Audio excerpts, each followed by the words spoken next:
Hello? Hello, Renee. Hello, Oh, Mgtow. hi. Hello, man. Yes. We're on the air now. How's everybody today? It's a beautiful Sunday morning. Uh, I'm just. How are you today, Renee? Let me get Not bad. this. How's the sound? Pretty good. Pretty good. How's your sound is okay. And hello, man. Hello, Mgtows. Thanks for being Mgtow. That's my new catch line. I'm trying to incorporate. Oh, let me see how this is. There we go. Okay, let me move my screens around.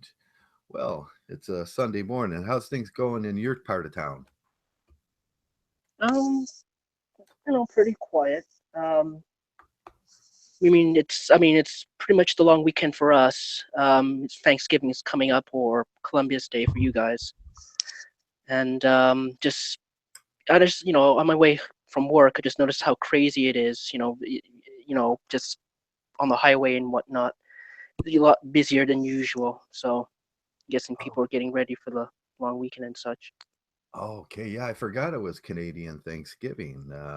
I'm in uh, I'm in America. We have it on November 25th. You have your Thanksgiving on well this weekend, don't you? Yeah. Yeah, second Monday of October, fourth Thursday for you guys. Okay. Yeah. Yeah. So do you do the same thing we do? We do the turkey and Yeah, gourds and vegetables and stuff like that, and give thanks to the harvest. pretty much.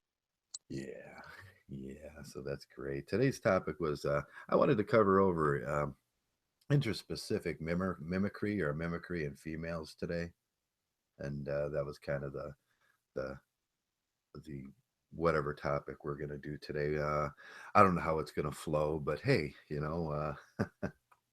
that's the throwdown. That's the throwdown. One of the things I see in MGTOW especially, and in the world, they do a face value, a sort of this summary look at mimicry and how what we talk about mimicry with females, and they look at it like oh, excuse me, like it's a chameleon effect, and I often think that's wrong. What I see and is more like women don't change their colors, and women don't do things out of the ordinary like a chameleon would. It's more like an aggressive mimicry that they do. They bait you in more like a praying mantis, and Well, I see it as like well, especially now that a lot of women trying to, they are trying to act more aggressive, trying to basically emulate what a man is supposed to be. right, And I think I've noticed that in myself when growing up because, as you've probably discussed this in previous topics, but a lot of men now growing up have become more feminized, some more than others, right, yeah, and a lot of women are I would say I don't know how to describe it. A lot more pushy, and I've noticed that, and because I'll give you an example. I have a sister, right, and I've just noticed just as growing up, just her mannerisms and her attitude, she's become a lot more aggressive. And when I was growing up, I was a lot more shy to myself, that sort of thing. So I don't know. It's just a flip in the society, I guess. yeah, yeah. That's when I see it, I think the first time, so you noticed it in high school with how the female of our species will mimic certain movements, certain cultures, certain dress. They'll wear this certain shoes that need to enter the group. They'll mimic the behaviors of the group, and often with me, I think about what there is to gain with that, and that's where becomes really interested in the human psychology, the human psyche. what's there is to gain with all of that and all that work that they put in. And we see it most of the time. It's traditional mating. They're looking for the best partner or the best come up, uh, and it becomes a form of aggressive mimicry because that's not what they really are. And that's what we say in Mgtow a lot. That's not what they really are. Uh, Being natural, being we talk a lot about being individual, being natural men, being the way we are. But when we see this from a woman for the first time, and I don't know where you guys see it or where you feel it and your individuality and your uniqueness, how you perceive it. Uh, but when I see it, the first time I seen it was I was doing a group introspection down in Richmond, Virginia. Hmm. That's where I went to college at, and I picked the group. The group that I picked was an AA group. So I went in, and I studied the group, and then I tried to be a part of the group and function within the group. And one of their traditions was to help the other members and everything. And the female that had came in was a nurse that just got caught stealing drugs from uh, from the medicine cabinet, so she lost her job. And then it was automatically perceived that she was an addict, but this was like the second time she had done it. But when she come to the group, she was in peril. She was in financial peril. She didn't have a job, and she started looking at the men in the group like providers, like the men were going to be providers to her. And she says, well, I have to learn how to accept what these men were willing to give her. And what they're willing to give her was everything. And we were looking at the mangina nature of men, and then the simping behaviors and everything. The men were beat up. And then I said, oh, well, this is very interesting. She had convinced herself that they use and mimic the group to use the group for its benefits. And then that's what we're talking about, the resources of a group. Now, when we start looking at the group, the social group, and how women use the resources of the male in a very utilitarian sense, uh, and they start mimicking the actions of a male group, and so they want to get in, they want to get with the man and everything, and then they start mimicking. It's very predatorial in its nature. But we look over it, and we say, well, it's the chameleon effect. And we say, not really. It's not really. It's not that passive, and it's very, very aggressive, and it will lead to like we say, encounters with risk and stuff like that. And you could have your life torn apart like the praying mantis. You will be consumed. But doesn't it start off with the chameleon effect, and then it just works down, down the road? Because uh, a lot of men don't seem to um, don't seem to realize that they are being Right. manipulated and taken advantage of until you know um, they're at that point where the woman's basically if they're in a boyfriend girlfriend relationship, she's either living with him or um, you're at that point where you're basically paying her for this and that, and then you're at the point where she's saying, well, you owe me this, this, and this. And then you say, and then you as a man say, well, no, I don't. And says, well, you agreed to it. And I mean, you don't really, I mean, as a man, you don't really see that because, Right. You know. you see her as like vulnerable, helpless. And, I think it starts, biologically saying, oh, she needs help.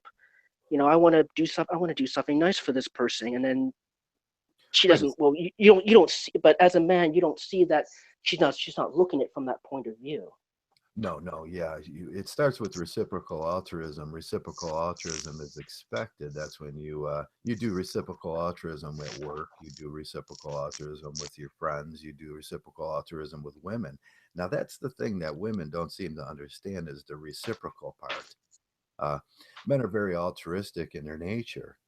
Uh, back in the herding farming times, we'd bring them into our houses. We'd let them live in the house, and we're farming. We're the utility and the maintenance of the farm was basically the male's job. the male's endeavors, and we're very altruistic. We want to start a family. We wanted to do those things, and we got tricked into it, or we got, it was there was a deal for you in there. Nowadays, there's no deal in there for you, and that's the part where most men don't understand. But our nature hasn't changed. Uh, uh, we still have honor, and we still have things like that was produced from this tribal culture that we had, this traditional herding culture, and we still function on those levels in today's. Maybe we'll evolve out of them, but when you look at it, that the game has changed, and it's not the nature of people have changed, but the game has changed where it does not allow for mistakes, and it does not allow for consequences and risk in those situations. But the female herself still acts the same, and the male herself still acts the same. They're looking for the resources to nest, and we're providing the resources to nest. But Hmm. in this modern society, where we're living under this sort of Hillary Clinton's community laws and core value laws, stuff like that, the nature of the game has changed so dramatically, and it's been shifted. The shift of power or agency has been shifted towards the women, or towards the female, and that. So aggressive mimicry in its way, it gets spotted very. It gets spotted by men, and it becomes sort of this little irritant underneath everything. I found myself at that point in my life very irritated with what I was seeing. It wasn't reciprocal altruism. It wasn't where someone was provided. So it wasn't a work situation, and that's the way men see these things. There's a name for it, but I can't remember it right now. But I give you this, you give me that. It works out better for both of us if this does this. If this works out, you know, if we engage in these things and these traditional mating things, reciprocal altruism, I give and then you give, and then both of us we benefit from that. Yeah. But in this society, it becomes well, with divorce and those things, it becomes a one-sided pay or payee thing, and that's when you go, oh, didn't see that coming. Mm. I don't know, like I think the closest thing that I had in terms of that sort of situation was like going back to my college days. And um this is like the early 2000s. And I was taking a business program. And mind you, right, this program was mostly women, and I think I was like maybe one of few guys in the program. And one of the classmates was a Hong Kong Asian woman.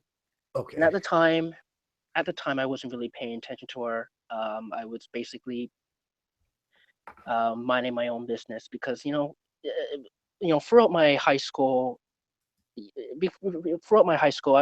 dating and worrying about girlfriends wasn't really much of a concern to me. You know, that was for myself. That was like very low priority.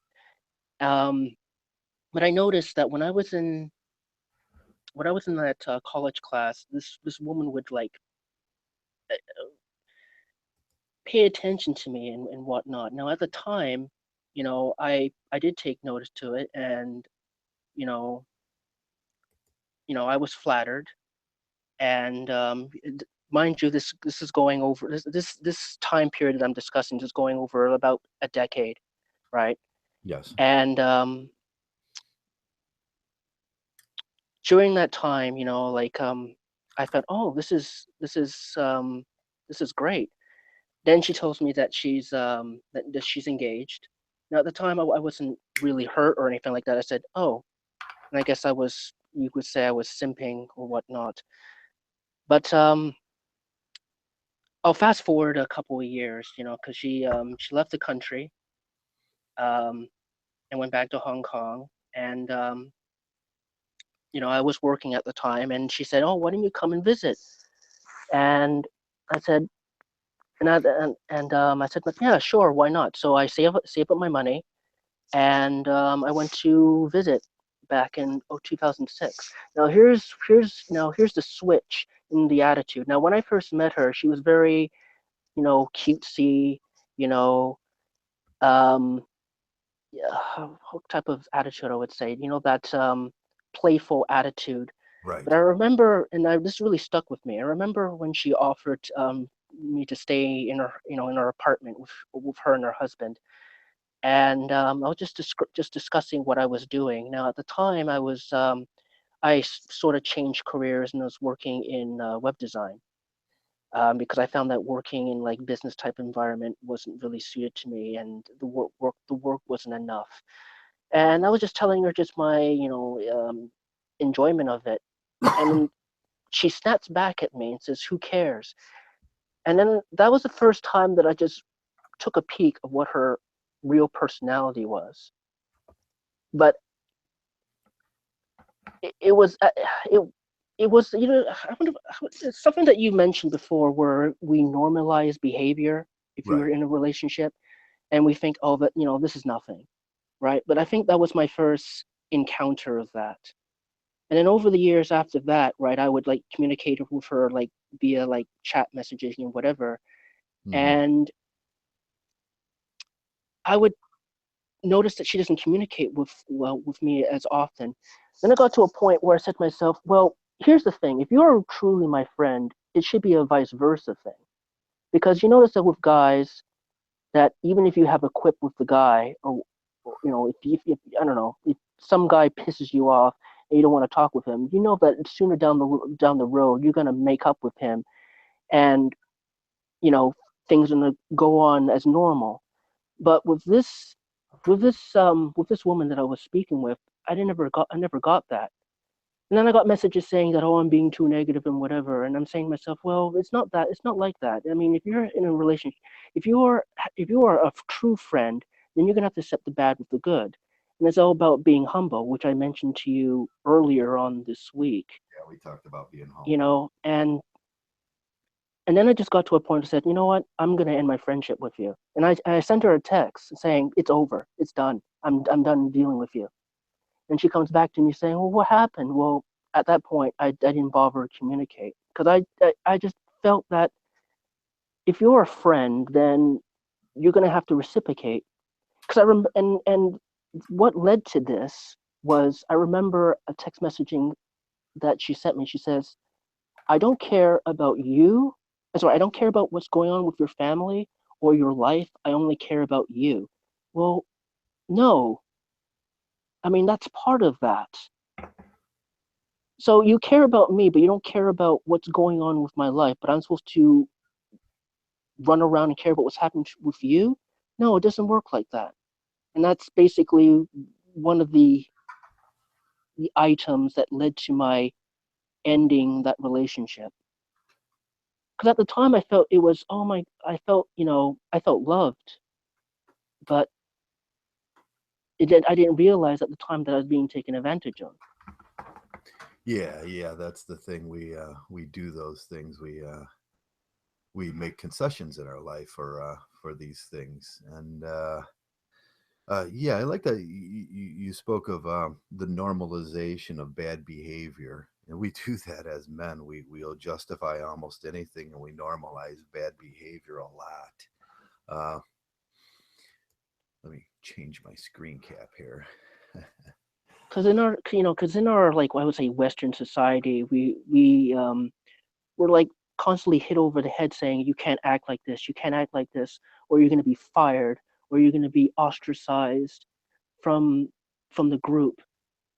And depending on what pathway you're taking, you're saying, oh shit, I don't want this happening to me. So you basically, yeah, you make compromises and concessions, saying, okay, I better act this way so that this doesn't happen to me. Right. Yeah, that's the mimicry part. Now that's a different portion of mimicry that men do. We do compromises and stuff like that, and it's death by a thousand cuts. Then you're compromising for the relationship. You're compromising for the what we perceive as the benefits of the relationship. I just wanted to say hello, James, and hello, Hetty, and we compromise, and in 40, 50 years, well, not even 40, 20 years down the road, we find how much we have compromised in our lives, uh, how much of a it becomes a constant happy wife, happy life, or happy girlfriend, happy life thing. In today's modern relationships, it's happy girlfriend, happy life. And them are the little death by a thousand cuts that MGTOWs we're not really willing to give up. I'm not willing to give up my Fridays and Saturday nights with the guys. I'm not willing to give up, how I direct my life and the flow of karma in my life. Hello, guys. And it's death by and it's the normalization. But we see these things in bigger, more dangerous ways now. And what men are willing to compromise. We see the cuckolding and the female behavior, that they don't understand relationships. They don't understand the reciprocal part of that. Paying half the bills. Uh, they expect that you pay everything. You're the provider. You just do this. You make the nest, and it's a de-evolution of a human being to sort of a turkey status, like a brush turkey status. Hmm. And but that's what we have to deal with. That's what we get, the risk and how much the risk that we talk about. That's a two-sided thing, and mimicry is a two-sided thing. You can't have mimicry without a willing partner.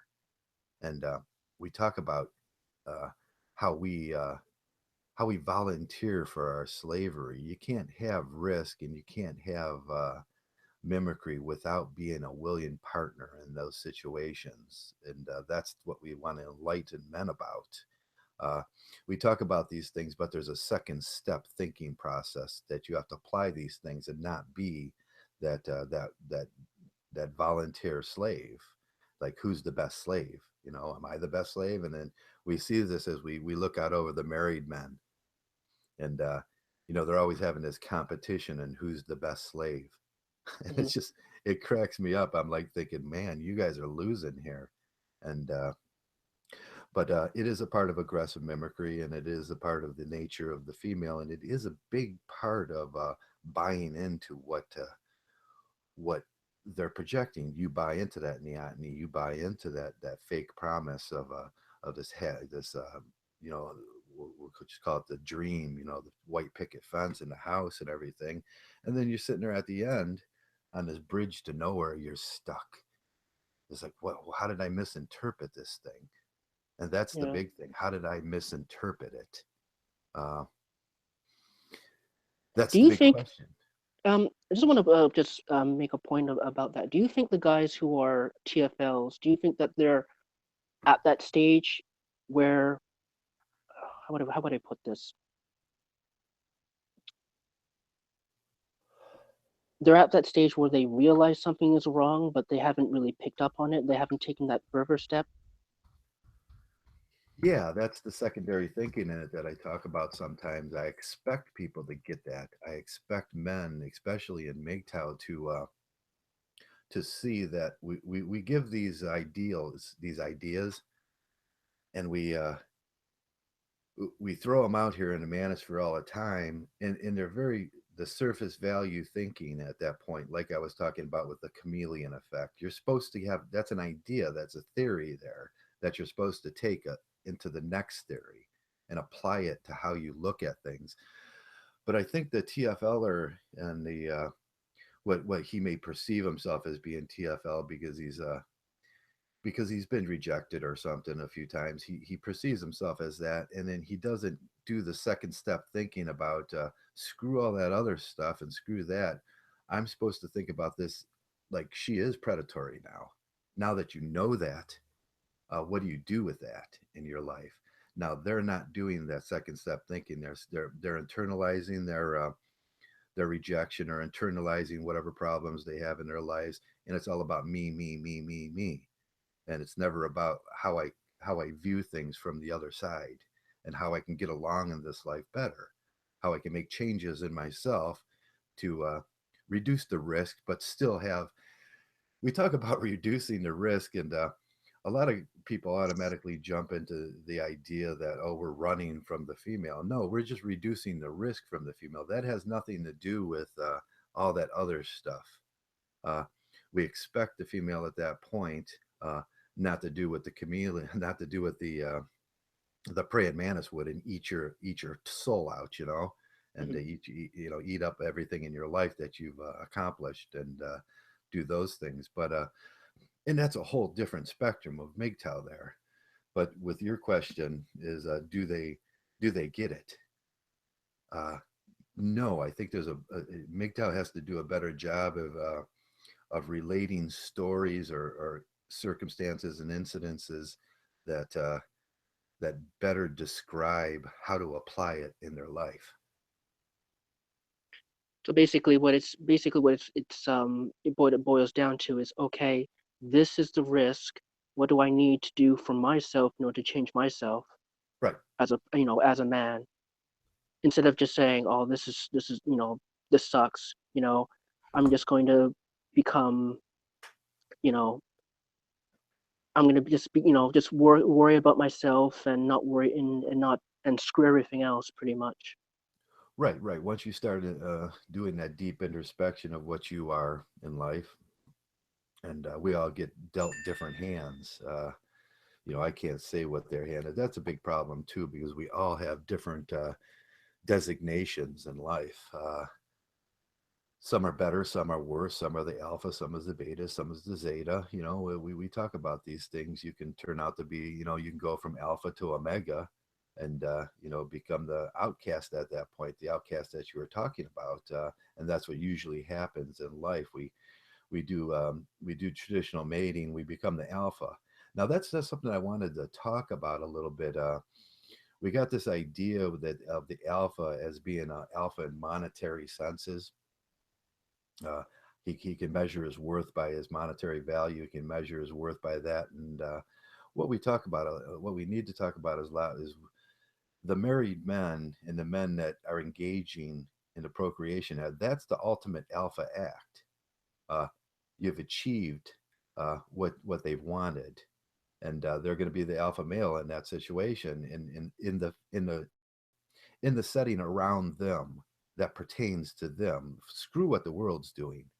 You know, screw everything about the world and what's happening with Donald Trump and Hillary Clinton, and what's happening with politics in Canada, and what's happening in Mexico. That's not important to your life. When you become the alpha in that microcosm of your situation, you are the alpha. And a lot of things go on it, but you can you what happens is you are turned to the omega, the outcast. You are ostracized from the. I talked about this a lot with. I can see it when I go to parties and when I go to things that the women will choose someone to ostracize. And then when your turn comes around, you will become the mega. You're that lion that got beat and got pushed out of the group because of hypergamy, because of the next stronger or more productive lion came in, or the next hunter. I can't imagine that a lion does anything productive, or just his mere essence is there, because he sleeps 90% of the day, but that's not important. Mm. So you just become the omega, and that's what we're dealing with a lot about this. You're the omega. You've been pushed out of the group. All of a sudden you're on the outside. You've looked back, and you've experienced Briffault's law at that point. uh, Nothing in the past matters. Nothing you've done in the past. It's only monetary what you can do now, and it's only perceived by the female as now. It's all in the now. Not, your house is gone, your cars are gone, whatever, you know, all that's gone. That's the trap with thinking about this thing with at a monetary value.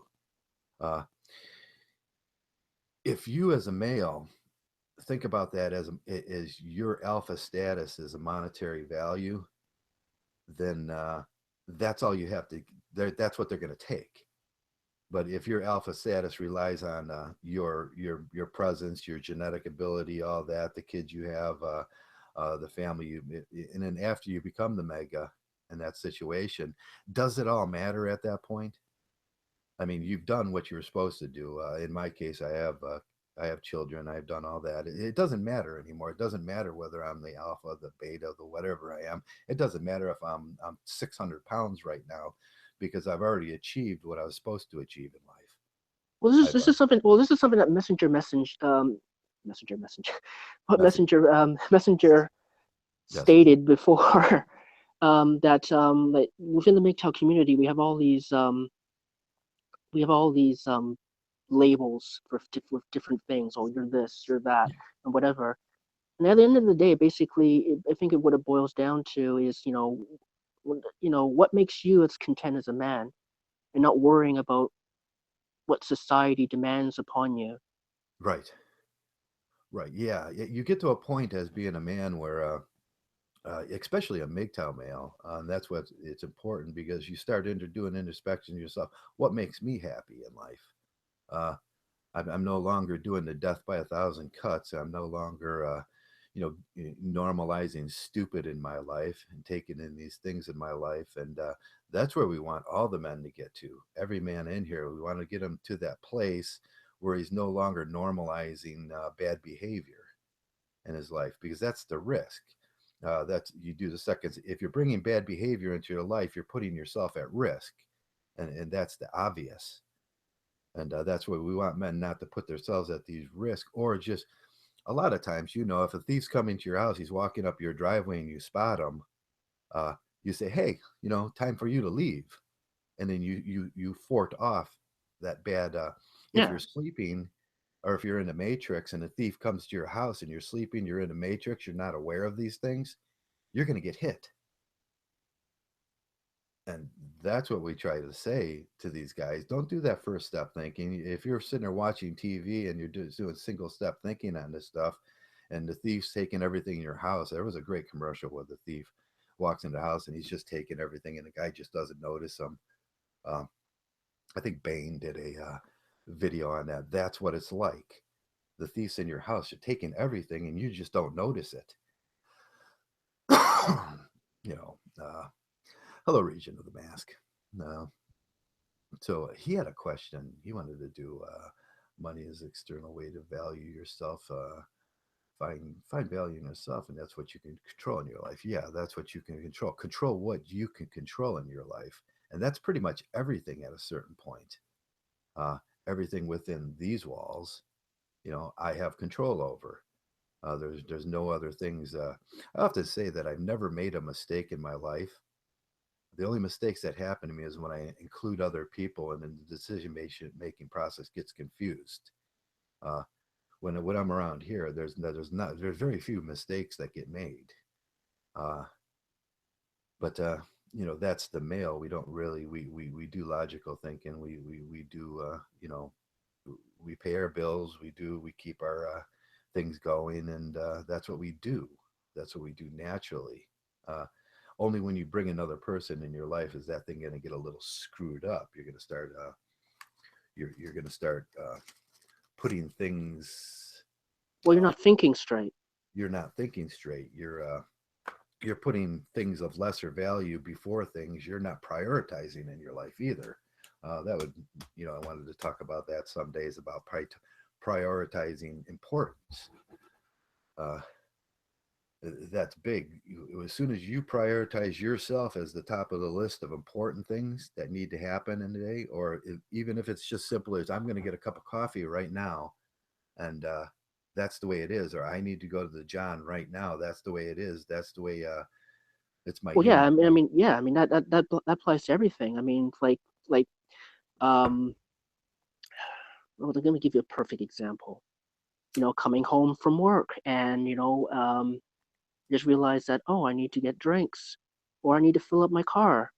Well, my car's at the halfway point. Well, I'm gonna fill it up because that takes priority. Because where I drive, where I Right, drive my um, choice. during the week, right? I know how much gas I use. So for myself, that takes top priority.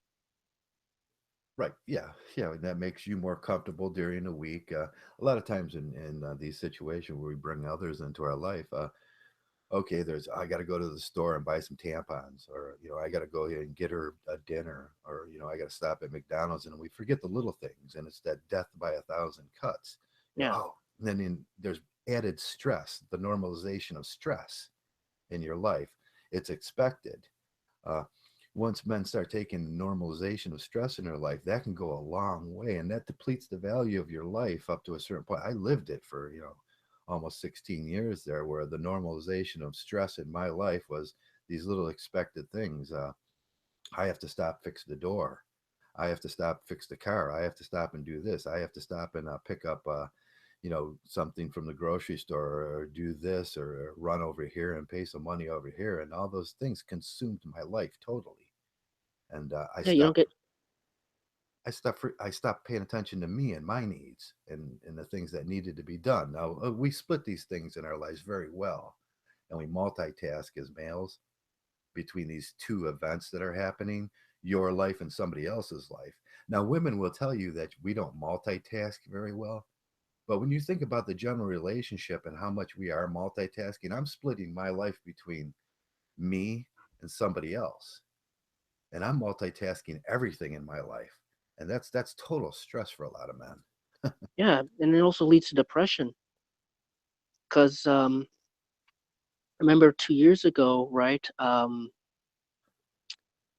Uh, I finished working on a contract, and there was this low period, and I was looking for the next contract, and I just this depression hit, and I remember like days where I just didn't want to, like, not that I didn't want to get up, like I got up and did the normal stuff, Yeah. but just like going out and like looking and to myself, like I just felt defeated, Yeah. right? Yeah. It's the internal struggle between other people's needs and your needs. That's where I found myself at too. I related that to depression at the time, but it really wasn't depression. There was a cognitive dissonance in my soul. This internal struggle was the way I was raised, the way I was raised to be a very altruistic person and put myself second and third, and then if you're raised with a religious thing, so now you have a woman that you're putting before you, now you have a religion that you're putting before you, you have a work that you're putting, a work ethic, you have all these core values now that you're putting, so you're actually the fifth person in line to receive in your own utility.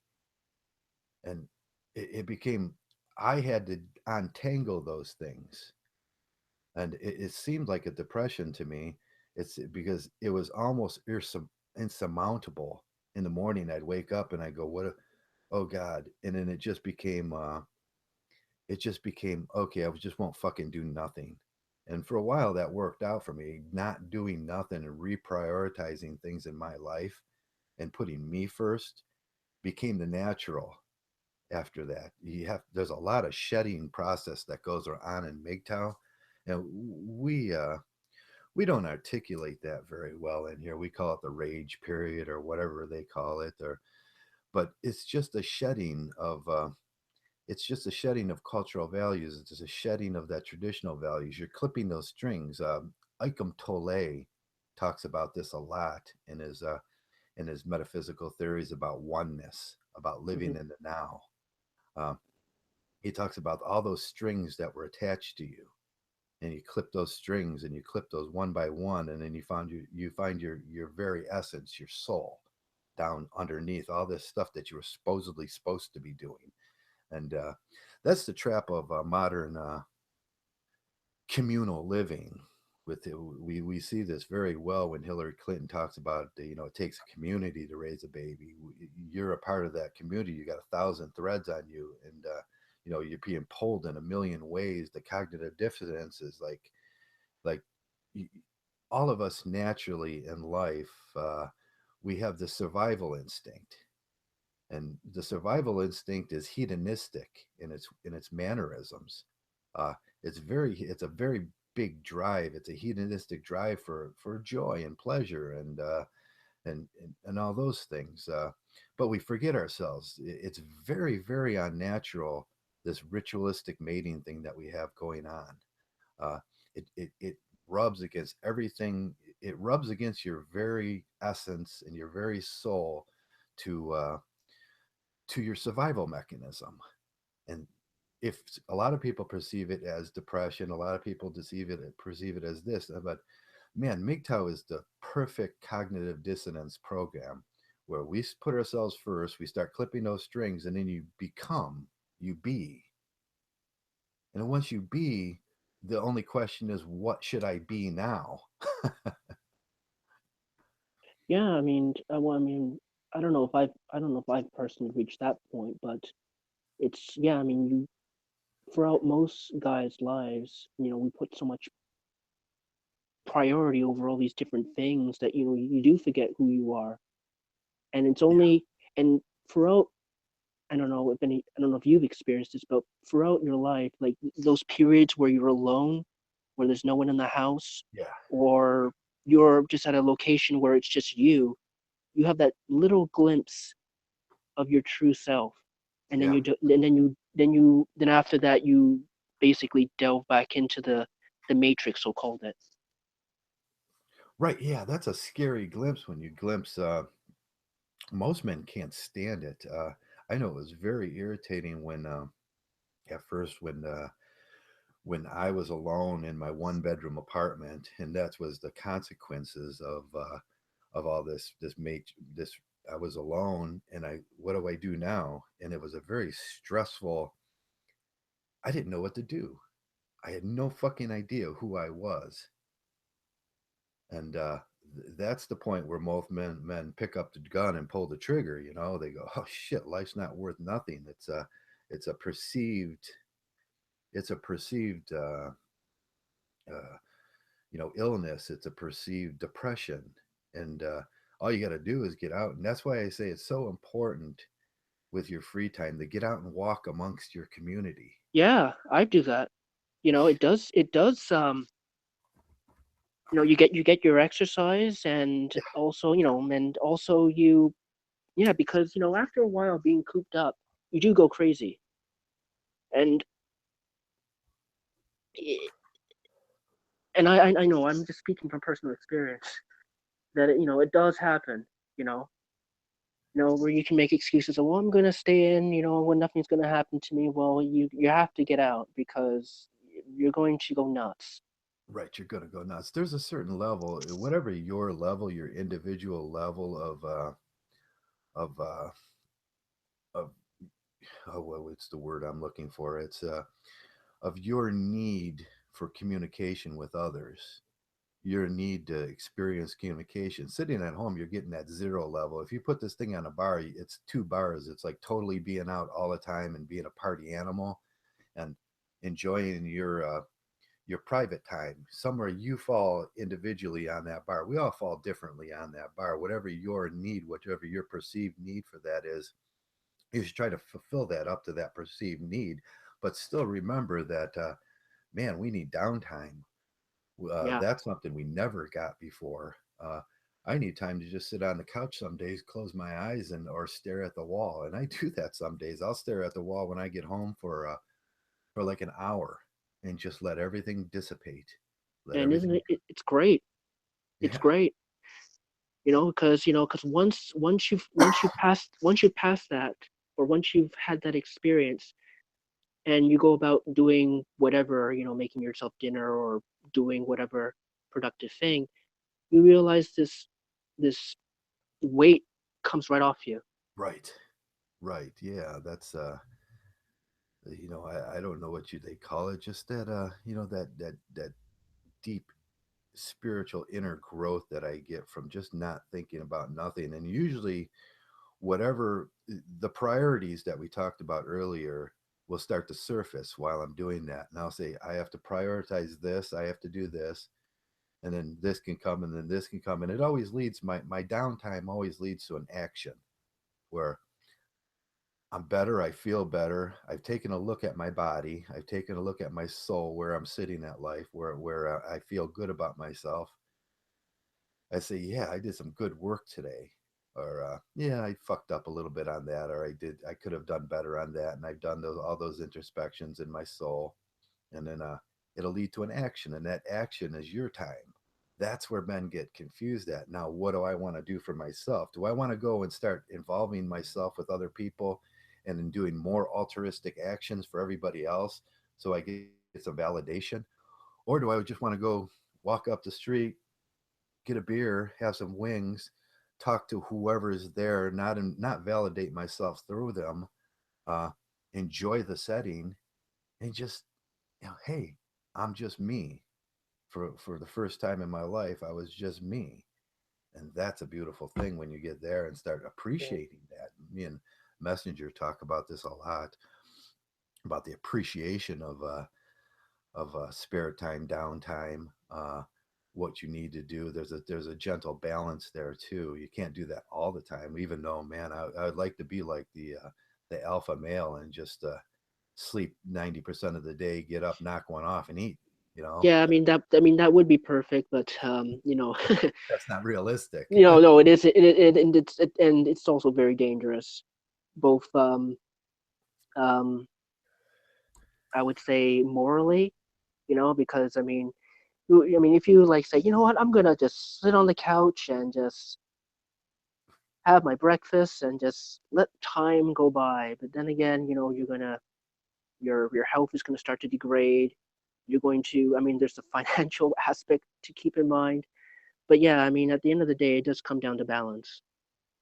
Yeah, yeah, it's a gentle balance in your life. Hello, Invincible Summer. Hello, Reverend Elam. I was supposed to do a topic for Region of the Mask. He had left something he wanted me to cover, and I can't remember what it was. I've been really, really, really busy lately, uh, extraordinarily busy, and uh, trying to put some new things together in my life. Going in a new direction, looking at life in a different way with my age and my and whether it works out or not, I still have no idea. But it's a new thing in my life, so I've been getting. Oh yeah, cults and cult-like mentality. I think we can weave that in here today and talk about the cults and the cult. I can't remember the secondary thinking on that one. What we had come down to. It is traditionalism is a huge cult, isn't it? Um, I would say it is because, I mean, from the time that you're born, you're like bombarded with all these different facets of this is how you should act. This is how you should Yeah, this is how you are supposed to, or especially in Western society, yeah, or this is how you're supposed to perceive the world, and this applies to everything, cartoons, movies, commercials, everything. And it's from the time that you're a child, it's basically layer upon layer upon layer upon layer of all these different edicts on how you know how to perceive the world, and then finding out that, well, especially when you're in the communities such as this, that you've been lied to or you've been manipulated. So yeah, I mean, it is a cult in a way. yeah. Well, we can look at the signs and the warnings of call. This is how I actually entered MGTOW. I was doing some group. Everybody knows this. Group dynamics is a passion in my life. I like to look at groups, and what I was looking at that point in my life Mhm. was some group dynamics and warning signs and potential unsafe behavior of cult actions and everything. And I had a friend that got involved in a cult, and the question that we were looking at is traditionalism and isdom we can answer that. We can go over these things one by one and answer these things. Is there like this absolute authoritarianism and in what we adhere to? And I think there is. There's no tolerance for questions or critical thinking. If you have a question inside of a cult, it's just no. Traditionalism is no. You will heed to our core values already. Uh, Extreme obsession obsession with the cult itself. That we would call it, the addiction Mhm. to it. Do you have an individual identity in the cult? of no, it becomes a a collective, like Hillary Clinton would say. When you join a collective cult of traditionalism, you lose your individual identity and you become a part of the collective in that cult. And you can look at all the signs of cults and apply them to traditionalism. Will they be punitive or judgmental? Yeah, you'll be ostracized from the group if you don't adhere to their cult traditions. Is there a Mhm. dependency? Yeah, there will be a dependency. Is there a hyper agency centered around the group or the group's agenda? Yes, there's a hyper agency centered around the group or the group's agenda. When you look at these things, wow, uh, wow, we look at blue pill, and this is probably 80 to 90% of society. Uh, and we can look internally at what the is there a dramatic loss in spontaneous actions? Well, we Yeah, can. Yeah, I mean, we can see it. I mean now. We can see like just the retaliation of what the traditionalists are doing to men who are, you know, who have been in relationships and say, "Fuck this, I'm not going to deal with this anymore," or to that extent, true force loneliness guys who haven't taken that extra step. right, You know, these are the type of people who are saying, "Well, why don't you have a girlfriend? Is there something wrong with you? Right? right, Why aren't you married? right. Right? Why aren't you Why? this? Why? Why don't you fit our mold? Yeah, yeah, why, yeah, exactly. I mean, why aren't you following this directive, right? There's something wrong with you, and because there's something wrong with you, we're going to demonize you until you follow our code. Right. Yeah, there is a traditional core values that they have. I hear this all the time. Those core values and those things that with traditional mating. There's and then the what I call the the regulation of mating laws is a representation of the core values they have, and these core values are some of these things are non-violent. You know, they'll put you in jail for these core values, like child support and in certain actions that men take, which are non-aggressive behavior. And we talk about this a lot with, we see this a lot with the marijuana laws and everything. And what we're talking about is putting people in jail for someone else's perceived core value about smoking marijuana or doing that stuff. And there's a lot of things in life that we do that it's moral core values that we're talking about. Them are when we get into these mating rituals and laws of mating laws, that you will be punished and for those things. And oh, it becomes when you look back and say, well, they can punish me for just their feelings. And that's when it becomes, oh God. So it becomes so, but it takes a MGTOW, it takes red pill thinking to see this, to see, oh no, no, no, no, that's somebody else's that's somebody else's core. Some people would call it subjectivism, and no, I don't think it's subjectivism. I think Marcus went over morality and subjective morality very well in one of his videos. I can't remember what it is. Uh, and morality matters is what he says. But on the other side, when we look at these things, the society is just reflecting their core values and of what they think, how they think these things should go, and punishing men for it. And that's when it becomes really, really screwed up for us. And we stop understanding, and at least logical people stop. The people that buy into it in the cult, if you keep ritualizing those behaviors and you keep in a ritual manner, like I'm going to get up and I'm going to do this for the cult, and the cult does this back for me, and then I get the happy good feelings, and usually it's metaphysical happy good feelings is what is all they're paying you back on this thing. There is no reciprocal altruism in those things. uh, if you think about it, what reciprocal what was the payback for what you were getting when you went through that with that certain female? It was nothing. It was a metaphysical happy good feeling, wasn't it? Yeah, That was yeah, it that. was. Yeah, that's the same thing Jesus is going to give you, the happy metaphysical good feeling about how altruistic I am. That pat on, you know, that pat on the back that every, oh, you're a good person. Being a good person and being having these core values, there's no payoff. Take a dollar bill in one hand and then put all those in the other hand and see which one weighs more. Uh, Well, I mean, it's something that I forget who said this. Um, oh, now I remember. It's Howard.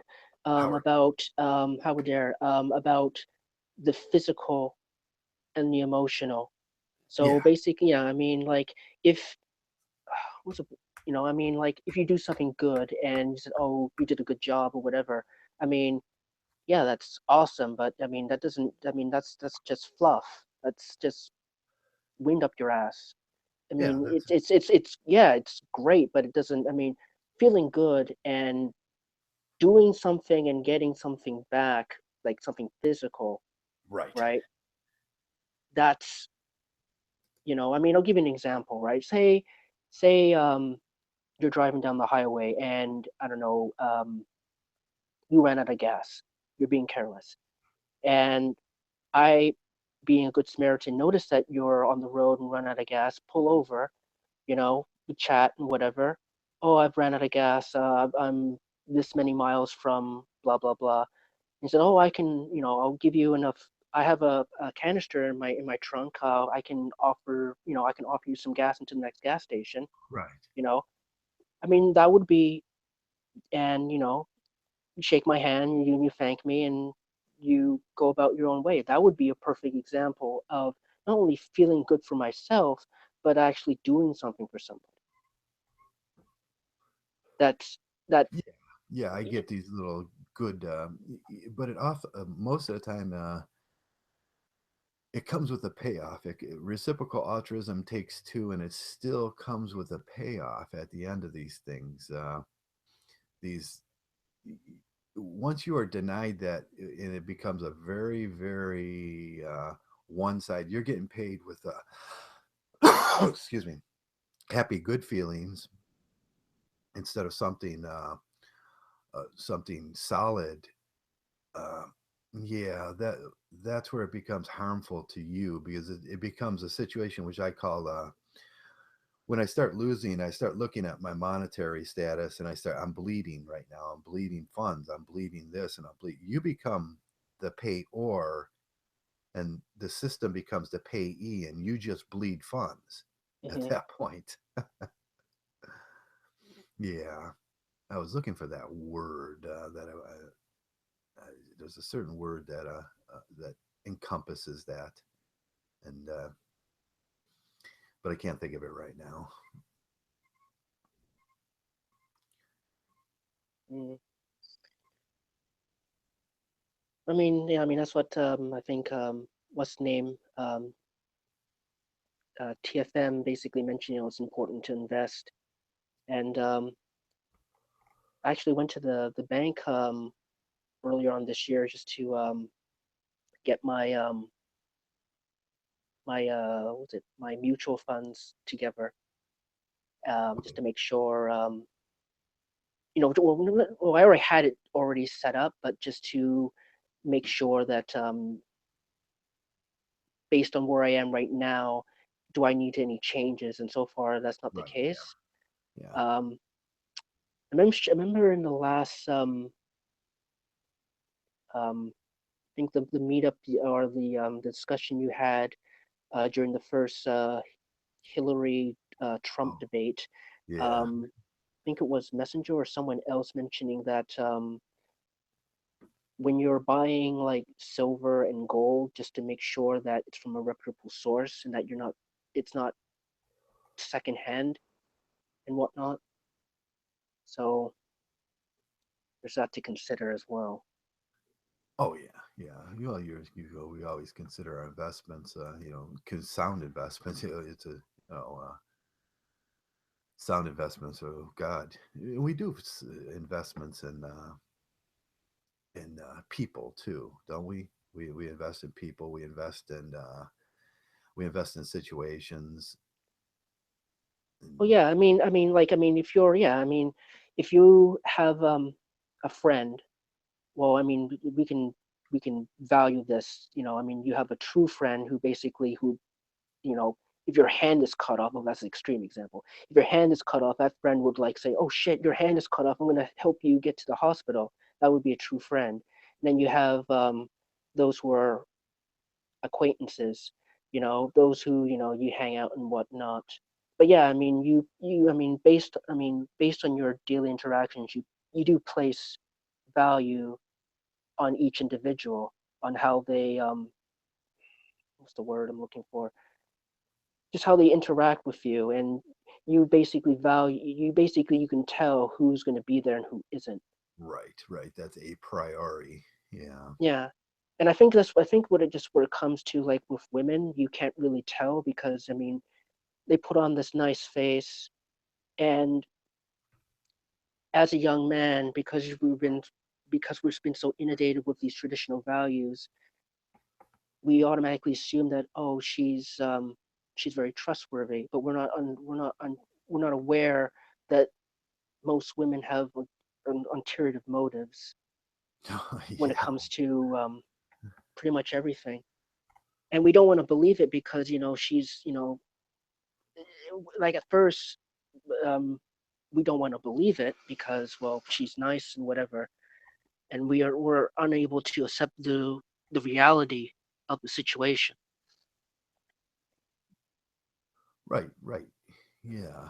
Yeah. What we're what we're willing to put in front of ourselves. Again, it always boils down to that. And oh, yeah, it becomes very difficult to hello, Steve Hoka. Steve's in the room, and we're just talking about mimicry and stuff today, like that. We're talking about reciprocal altruism, and reciprocal altruism was when reciprocal altruism becomes when we lose sight of uh, ourselves in that reciprocal, and we become the payor to society, and that's your designated goal, is just payor. Not, you never receive. You're just giving, giving, giving, giving, giving, and that's it. I often said, uh, at a certain point in my life when this thing was very stressful, uh, I would answer the phone with, "Hello, what do you need?" Because that was what I was expected. I was like, "Okay, what can I do for you?" And I was always doing, doing, doing, doing, as a worker, as a clown, as the uh, I was the proletariat in that situation. Now I wanted to talk a little bit about being the proletariat today too. Uh, be, when we stop being a man, an individual, we start being the cognitive for the collectivism and all that. You're immediately, why do men uh, uh, assume that they're the proletariat, they're the working class, and that's it, that's their designation in life. And we can see this with Animal Farm. When we looked at Animal Farm, and there was the proletariat, which is the horses, the worker class, and then there was the upper class, and the proletariat just kind of assumed that that was their pre-designation in life, was to carry the stacks of bales of hay, and uh, to build the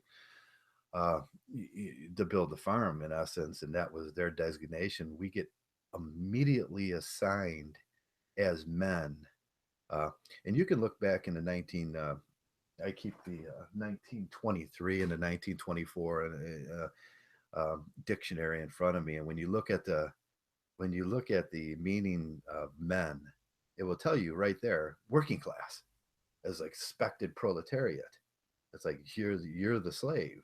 You get this automatically assumed slave responsibility because of those core values and those expectations that the assumed class of non-workers, and that was at that time females and authority figures, Hmm. were throwing on you. So in that sense, you were just the good Uncle Tom there. I'm just a good worker, and who can be the best slave in that situations. Uh, so reciprocal altruism uh, is not a is not a real issue with them. You're just the payor. And that's how it is. It's death by a thousand cuts. It's always death by a thousand cuts. As soon as you take someone into your life, as you have the choice now as Mgtow. You don't have to do these things. You don't have to involve yourself in these things. And at that and with that, there's a certain cost to you if you're addicted to these things. And when we talk about the cult relationship to those things and how you internalize that and how you put that in front of everything, uh, that becomes more important to you than the blue pill in the collective become more important to you than yourself. Right. Uh, but MGTOW, that's what we're here for. That's what we're saying. That's what we're doing. We're saying no, no, no, no, no. You are more important than the collective. And it's a you are more important, and the better off you are, the better off the collective is. We have these things reversed now with males from this bad atmosphere from the past, from traditionalism, from the cult mentalities of traditionalism, uh, the core values that have developed, our laws that have developed, all of these things, cultural mating laws, are so ridiculous. I think when you start thinking about that, did Steve get banned? I'm sorry about that. Why did Steve get banned? Uh, Good, thanks you. Steve got banned by who? Oh, okay, Messenger. Hey, Messenger. Steve Hooker was banned by Messenger Rising.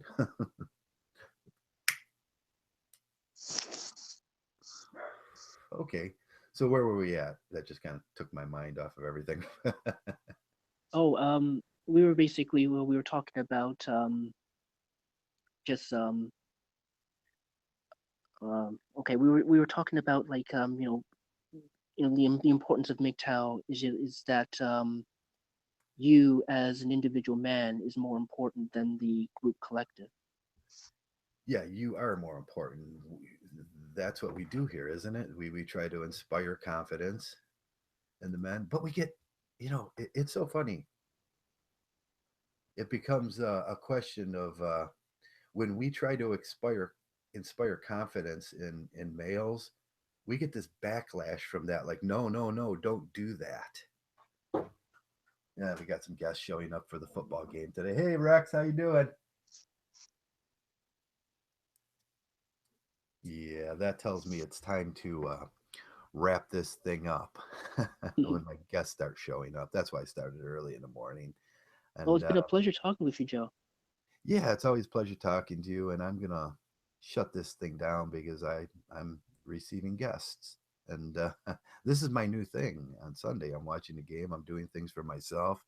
I have short time now. I'm on a lot of short time on with work and everything. And so I'm sorry that I have to end this thing now.